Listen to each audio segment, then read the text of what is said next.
Bonjour à tous et bienvenue dans cette émission du Courrier des auditeurs qui est présentée cette semaine par Meg et Sasa. Alors, avant d'entamer sur les questions...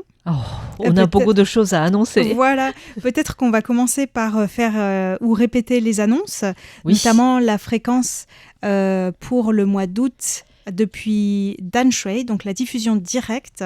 Oui, qui commence ce week-end d'ailleurs. Alors, je suppose que vous serez très assidus parce que vous nous suivrez à la fois sur la fréquence traditionnelle, mais aussi sur la fréquence Damshui. C'est-à-dire vous devez nous écouter 2 fois par jour. On compte sur vous, mais on sait que vous êtes des super fans. Donc. Oui, alors on vous rappelle que la diffusion pour le service français aura lieu du 7 au 30 août, tous les vendredis, samedis et dimanches. D'abord sur la fréquence 15 145 kHz, 15 145 kHz de 17h à 17h30 et sur la fréquence 11 850 kHz, 11 850 kHz de 17h30 à 18h. Alors, nous vous invitons donc à écouter surtout la fréquence 11 850 qui est complètement nouvelle pour nous. Alors, on vous invite donc à nous écouter, à nous envoyer des rapports d'écoute et on vous confirmera votre rapport d'écoute par la carte QSL spéciale éditée par RTI pour l'année 2026. Et une nouveauté aussi cette année, c'est que nous avons invité quelques étudiants taïwanais en fait qui apprennent le français à vous poser quelques questions. Et ces questions sont insérées dans les programmes diffusés depuis Damshui. Donc nous vous invitons à écouter le programme et aussi à répondre aux questions. Super. Donc en plus de la carte QSL, vous pouvez recevoir un petit souvenir de RTI. Voilà, donc n'hésitez pas à participer à toutes ces activités. En plus, vous pouvez interagir du coup avec les étudiants. Oui. Et donc, on a également une autre activité qui concerne plutôt le site internet. Un site internet sur lequel, le nouveau site internet qui n'est plus très nouveau maintenant, mais sur lequel vous avez été nombreux à réagir, surtout pour nous signaler les bugs, etc. Et donc, on a une bonne nouvelle puisque peut-être que vous le savez déjà, mais sur notre site, il y a une image sur laquelle vous pouvez cliquer et donc ça renvoie vers une enquête de satisfaction ou pour recueillir vos points de vue sur notre site internet et comment on pourrait l'améliorer. Donc, bien sûr, c'est très important que vous participiez, comme ça on pourra tenir compte de vos remarques pour essayer d'améliorer le site internet. Et il y a évidemment aussi une deuxième bonne raison de participer, c'est que là, j'ai regardé tout à l'heure les cadeaux. Waouh, ils sont trop bien. Franchement, je crois qu'on a... C'est les meilleurs cadeaux de toute l'année sur RTI. Alors, qu'est-ce qu'on peut gagner ? Alors, il y a d'abord un chapeau Fedora en paille. Donc ça, bien sûr, c'est tirage au sort, malheureusement. Oui. Il y en a pas beaucoup, mais bon, je pense que ça vaut le coup de participer. Et j'espère que surtout, si on vous envoie, ça peut arriver sain et sauf, en fait. Ah oui. En bonne forme, on pourrait dire. Et il y a aussi des capsuleurs du Musée national du Palais qui représentent, donc c'est une copie de Shu en jadéite, le trésor national du musée. C'est très mignon. Oui. Et il y a aussi des sous-tasses en tissu brodé représentant des différents paysages de Taïwan. Je crois que le service français vous en aviez offert par le passé, mais là, c'est des modèles différents. Enfin, j'ai l'impression, mais j'ai souvent des doutes sur mon souvenir, ma mémoire. Donc, j'espère que ce n'est pas les mêmes qu'on vous a envoyés. Et il y a aussi des marque-pages en métal, en dentelle. C'est vraiment très, très beau. Et il y a aussi des cartes postales en bois comprimées avec un tampon et qui peuvent être transformés en paysage 3D. Oui, ça c'est à l'effigie de RTI. Ça, c'est un cadeau souvenir de RTI. Ouais. Donc n'hésitez pas à prendre part à cette enquête. Toutes vos opinions comptent, c'est important pour nous. Et c'est ouvert jusqu'au 18 octobre. Donc vous avez un peu de temps. Vous avez aussi le temps de surfer encore un peu plus sur notre site et formuler votre point de vue, bien sûr. Voilà. Voilà, merci d'avance pour vos réponses. Et je voulais aussi resaluer Philippe Marsan qui nous a encore donné des nouvelles. Je crois qu'après l'incendie qui a touché une forêt près de chez lui, il a pu retourner chez lui, je crois. Ça, c'est une bonne nouvelle. Ouais, c'est vraiment des moments pas faciles en ce moment. Et j'espère aussi que la canicule se passe rapidement, en fait. Parce qu'à Taïwan, il fait chaud et humide, c'est désagréable, mais au moins on a la clim et on a l'endroit pour s'abriter au moins si c'est trop chaud. Mais dans une région complètement sans clim, ça devient plus difficile aussi en fait, surtout pour les personnes de santé fragile. Alors, on va revenir sur ce que tu as dit tout à l'heure à propos de la diffusion à Tamshui, puisque pour cette diffusion, si vous nous envoyez des rapports d'écoute, et aussi c'était valable pour le test des fréquences, vous obteniez une carte QSL spéciale. Et Christian Guibaudot nous a demandé si le micro que l'on peut voir sur cette carte QSL est bien celui qui est dans le musée au siège de RTI. Il y a un petit musée de RTI. Et il demande également où est conservé le discours du général Chiang Kai-shek et est-il possible de diffuser le début de ce discours. Alors, déjà, le micro qu'on peut voir dans le petit musée à RTI, c'est bien ce micro-là. Donc, il a une très bonne mémoire. Oui. Mais c'est une réplique. Je précise quand même que c'est une réplique. Et en ce qui concerne la bande-son du discours, donc ce discours par lequel le général Chiang Kai-shek a déclaré la victoire de la République de Chine contre le Japon le 15 août 1945, depuis la Chine. À notre connaissance, RTI possède au moins des extraits, puisque parfois certains extraits sont diffusés dans le musée. Mais en faisant une recherche, j'ai appris que la Broadcasting Corporation of China avait remis en 2008 à la Bibliothèque nationale un important fonds d'enregistrement radiophonique historique, comprenant notamment ce discours. Donc la bibliothèque taïwanaise l'a bien numérisé dans son intégralité également. Et on peut trouver un extrait sur le YouTube de RTI, en mandarin bien sûr, pas la page française, mais je mettrai le lien dans l'article de ce courrier. Je ne vais pas le passer maintenant parce que je ne suis pas sûre que ça intéresse tout le monde qui ne parle pas mandarin. Peut-être pas, mais en tout cas, si vous prenez la peine, le plaisir, ou alors cliquez sur le lien et écoutez le propos de M. Chiang Kai-shek, vous pouvez aussi nous dire si vous remarquez certaines différences de prononciation dans le mandarin à lui et le mandarin qu'on parle aujourd'hui. Ah c'est sûr. Parce que monsieur a un accent, bien sûr, à l'époque. Oui. J'imagine.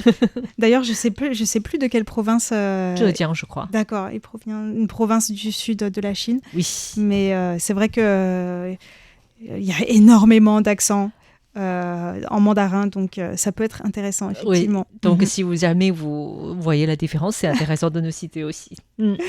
Ok. Voilà, merci beaucoup à Christian Guibaudot pour cette question. Et on va enchaîner avec une question à laquelle tu vas répondre. Alors, on peut parler du bois. Et c'est Jacques Augustin qui nous a posé une question sur l'industrie du bois à Taïwan. Alors, c'est une question absolument intéressante dans le sens où ça a connu des époques complètement différentes. On sait que Taïwan est recouvert du bois, on est très montagneux avec beaucoup de bois, 60% je crois. Mais on a eu une époque, on pourrait dire, digne de massacre, peut-être, parce que Taïwan a commencé à exploiter de manière massive son bois vers le début de la colonisation japonaise. Donc les Japonais ont commencé à gouverner Taïwan en 1895 et dès 1996, il y avait un spécialiste japonais qui a un doctorat sur les recherches concernant le bois qui était venu à Taïwan et qui a eu pour la première fois le cyprès de Taïwan. Et il a adoré ce type de bois et qu'il était très apprécié des Japonais. Et donc, de là jusqu'à 1912, les premiers trains transportant le bois de montagne Jialishan ont commencé. C'était la première exploitation. Et à l'époque japonaise, il y a eu 3 grands parcs d'exploitation forestière. Un à Alishan, donc à Jiayi, dans le sud-ouest de Taïwan. Le deuxième parc, c'est à Taipingshan, donc plus vers Yilan, sur la côte du nord-est. Et aussi un autre qu'on parle beaucoup moins aujourd'hui, c'est Baxianshan, qui se trouve à Taichung. Donc, Lingtianshan, celui à Yilan, c'est le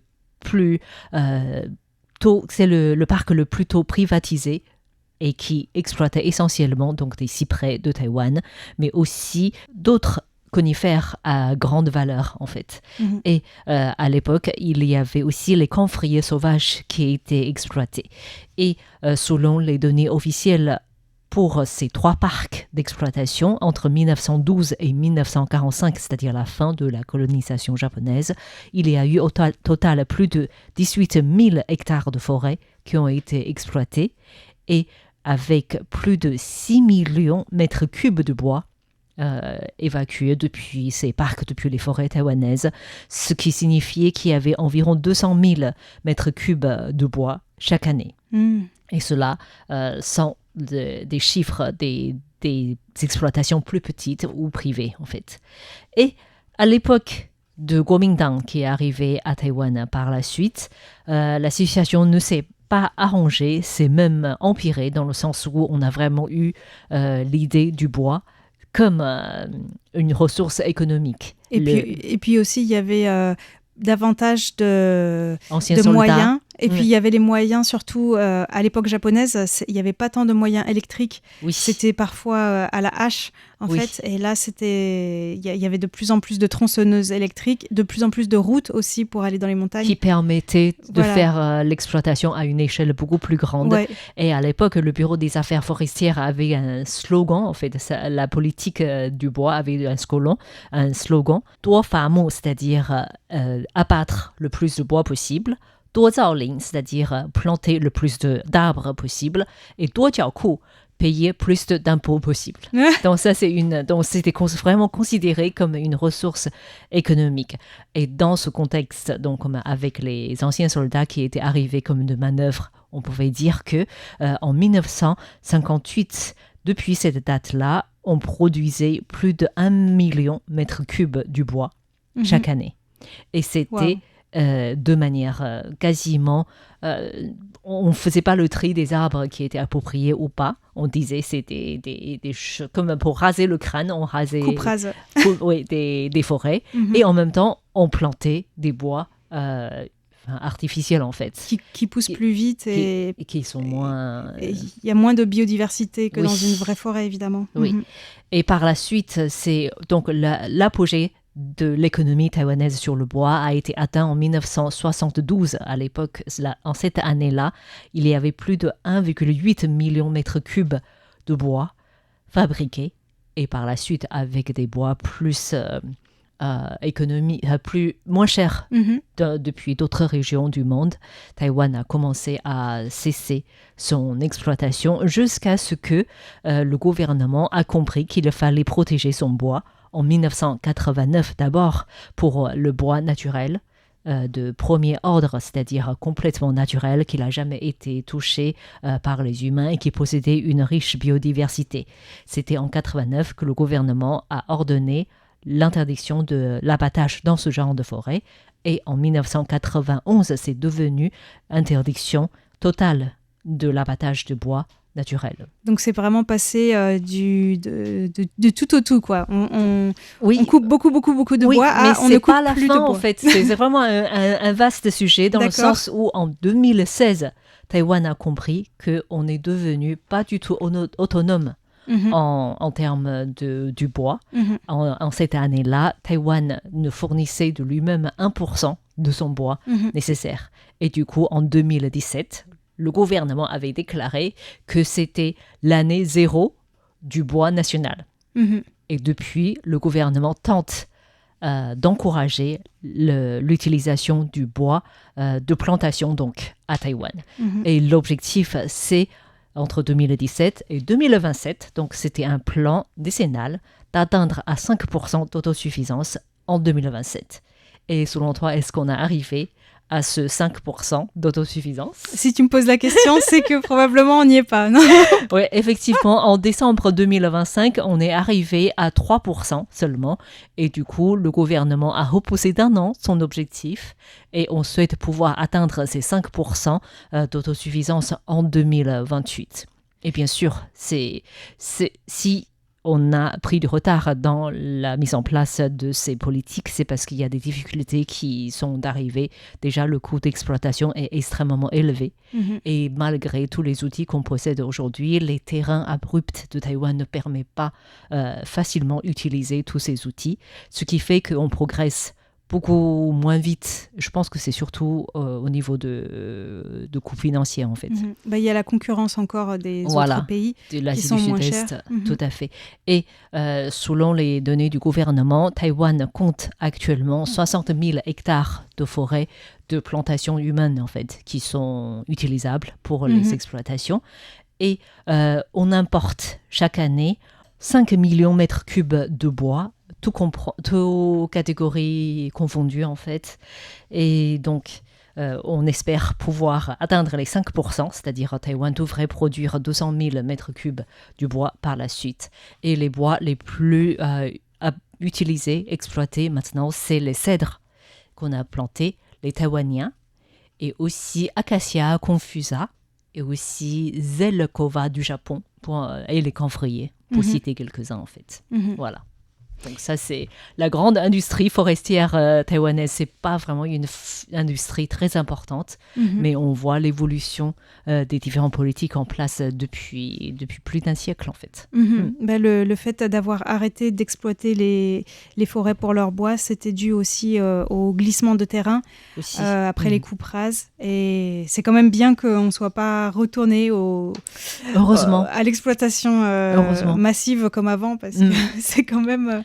Ça pose des problèmes quand même. Et je crois que les Taïwanais vont se lever quand même pour, si c'est une politique, si on décide une ouverture d'exploitation aujourd'hui, je pense que les Taïwanais ne seront pas forcément d'accord en fait. Mais de toute façon, le marché fait que ça ne sera pas possible puisque c'est pas intéressant. C'est pas intéressant financièrement. Voilà.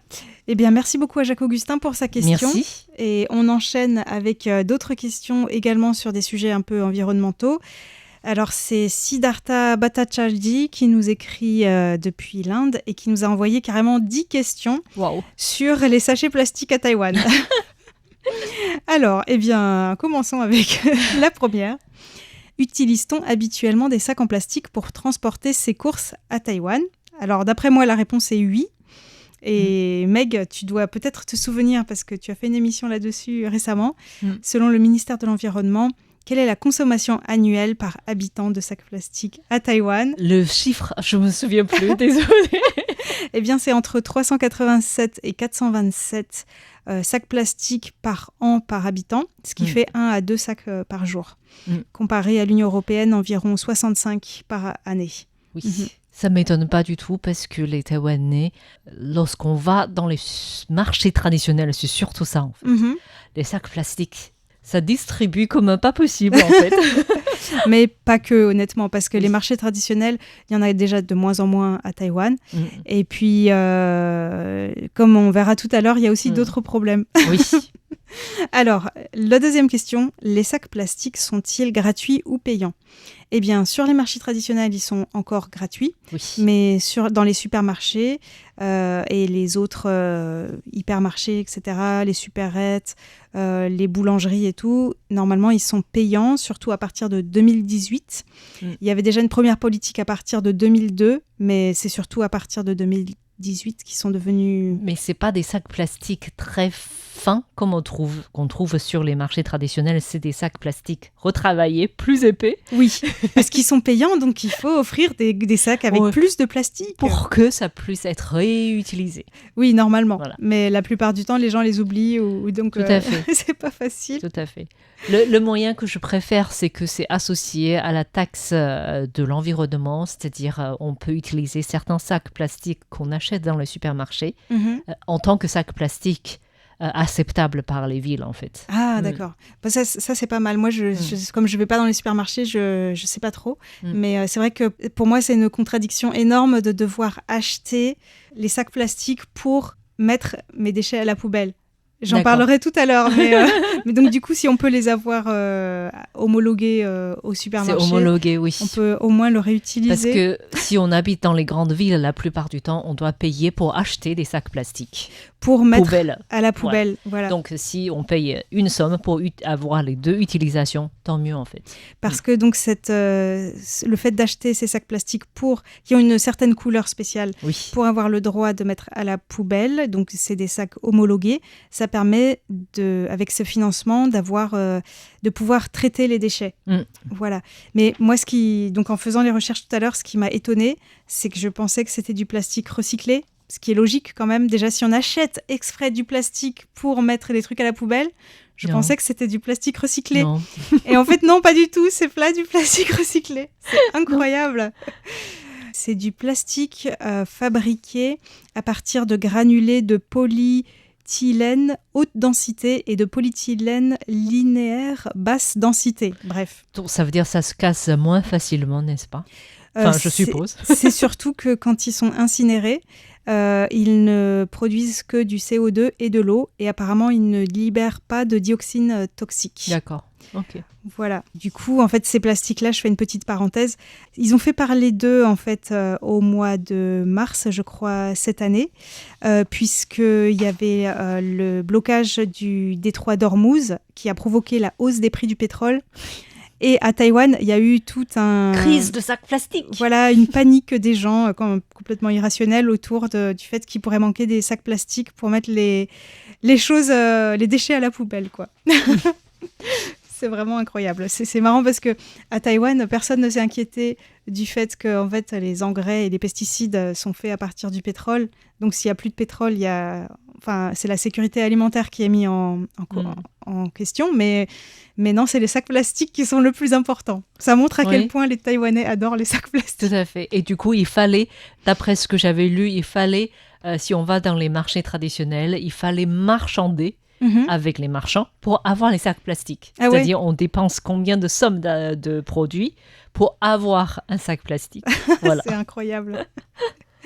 Alors, donc, ce que je disais tout à l'heure, c'est que dans les supermarchés, par exemple, les sacs plastiques sont payants, mais ça ne suffit pas forcément de payer vraiment une somme dérisoire pour réduire l'utilisation, parce que la vente de sacs plastiques à Taïwan a augmenté de 208 000 tonnes en 2023, soit 1300 tonnes de plus que l'année précédente. Et la production de sacs plastiques à Taïwan a atteint 316 000 tonnes en 2024. Les ventes sur le marché intérieur, 234 000 tonnes. Enfin, c'est tellement grand qu'on a du mal à imaginer, mais ce sont les plus hauts niveaux de ces 5 dernières années. Donc, en fait, ça continue d'augmenter, malgré le fait que ce soit payant. Et c'est pas... En fait, cette production de plastique qui augmente, c'est pas seulement dû aux sachets plastiques, c'est aussi dû aux achats livrés à domicile et aux plats à emporter qui sont aussi dans un sachet, quoi. Enfin bon, bref. C'est un désastre, de toute façon, livraison de plats à domicile. C'est un désastre pour l'environnement, en fait. C'est vrai, c'est vrai. Alors, Taïwan a-t-il interdit les sacs en plastique à usage unique ? Eh bien, vous l'avez compris, non. Pas encore, totalement. Pour certains secteurs, soi-disant, mais on invente d'autres. Voilà. Et donc, l'objectif, c'est de le faire d'ici à 2030. Et donc, pour l'instant, il y a eu une première restriction qui a été mise en place en 2002, avec surtout un système de tarification des sacs plastiques destinés aux achats, l'interdiction des sacs plastiques à usage unique dans certains lieux seulement, des objectifs de réduction à la source, mais qu'on ne voit pas trop. Et donc, c'est surtout en 2018 qu'il y a eu ce système de facturation qui a été mis en place. Et en mai dernier, le ministre de l'Environnement, Phung Thiminh, a déclaré qu'il poursuivra la campagne de réduction du plastique. Et la dernière étape vise notamment les marchands ambulants et les marchés traditionnels.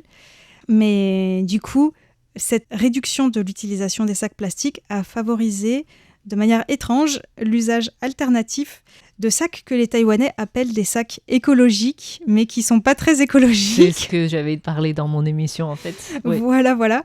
Donc, on en vient à la question suivante. Quelles alternatives aux sacs plastiques sont utilisées à Taïwan ? Alors, il y a notamment les sacs en tissu. Donc ça, c'est un peu plus écologique parce qu'on peut vraiment le réutiliser souvent. Et donc, il y a ces fameux sacs écologiques, pas écologiques, sur lesquels tu as fait une émission Retour à la source le 15 juin dernier. On va remettre le lien. Donc, en fait, ces sacs soi-disant écologiques qui sont promus par certains commerces à Taïwan sont plus épais que les sachets plastiques habituels. Et c'est décoré, en fait, c'est imprimé. Et on a l'impression, c'est beau, on a l'impression que c'est pas un sac plastique. Oui. Mais c'est à partir des mêmes sources, en fait. C'est aussi à partir du pétrole, comme tu le dis dans l'émission. C'est un peu la même matière que pour faire les masques. Donc, et en plus, quand ça se désintègre, ça fait des microplastiques, ce qui est un peu catastrophique pour l'environnement. Alors, il y a une autre alternative que j'ai vue notamment dans les magasins Lisan. C'est quand on a oublié son sac, on peut demander un sac en carton. Et en fait, ils récupèrent les sacs... c'est pas papier. Leur propre sac, mais c'est un sac en papier des autres magasins et ils récupèrent comme ça, ils redonnent... Je crois que de plus en plus de magasins proposent ce genre de service. C'est-à-dire, ils sont prêts à réutiliser les sacs en papier que les consommateurs leur ramènent un peu partout. Oui. Donc, il y a des Taïwanais qui le font automatiquement. En fait, il y a aussi des associations qui le font. C'est-à-dire, on rassemble les différents sachets, sacs en papier et on redonne au magasin. Et pour info, autrefois, quand on allait au marché, avant l'époque du plastique, on emportait son panier pour les légumes. Mais pour la viande et le poisson, on emballait dans des feuilles de gupoyu. C'est une espèce de taro, en fait. Un gros taro. Ça s'appelle les feuilles d'oreilles d'éléphant. Et on entourait avec une ficelle ou de la paille. Et aujourd'hui, certains poissonniers, par exemple, mettent encore ces feuilles sous le poisson dans les marchés traditionnels, mais ils n'emballent plus dedans. En plus, les Taïwanais, maintenant, je ne sais pas pourquoi, ils n'arrêtent pas de dire « oui, ces feuilles sont toxiques, etc. » alors qu'en fait, c'est juste la sève qui est toxique. Et puis, quand on emballe dedans, elle est déjà sèche, donc c'est pas très dangereux. Et il y a quelques années, j'avais voulu, j'en ai parlé à mes amis taïwanais, je me suis dit, ce serait bien de promouvoir ça de nouveau sur les marchés traditionnels. Ils ont tous bien rigolé en disant que ça marchera jamais à Taïwan, vu la mentalité des Taïwanais. Vu la quantité de feuilles qu'on aura besoin. Alors, une autre question, comment le gouvernement encourage-t-il la réduction de l'utilisation des sacs en plastique ? Eh bien, il y a plusieurs moyens, notamment la sensibilisation sur certains marchés traditionnels depuis 2024, où les vendeurs collaborent avec le ministère de l'Environnement pour essayer de sensibiliser les gens qui achètent à la réduction de l'usage de sachets en plastique. Mais le ministère de l'Environnement est toujours sur sa priorité de réduire le plastique par le biais d'incitations commerciales plutôt que par une interdiction totale. Et j'en viens du coup à la question suivante. Quels sont les défis rencontrés pour réduire la pollution par les sacs en plastique ? Eh bien, la branche taïwanaise de Greenpeace indique que justement les mesures proposées par le gouvernement se limitent aux restrictions imposées aux consommateurs en omettant totalement la réduction de la production de plastique à la source et leur utilisation par les entreprises pour les emballages. Donc il y a une énorme marge de progression. C'est sûr, et on espère que ce progrès peut être fait rapidement. J'ai l'impression, malgré les objectifs fixés, on ne les atteint pas forcément en fait. Voilà. Merci beaucoup pour vos questions. Continuez à nous envoyer plein de rapports d'écoute et des questions. Oui. Et on vous souhaite une excellente écoute à tous en compagnie de RTI. À bientôt. Bye.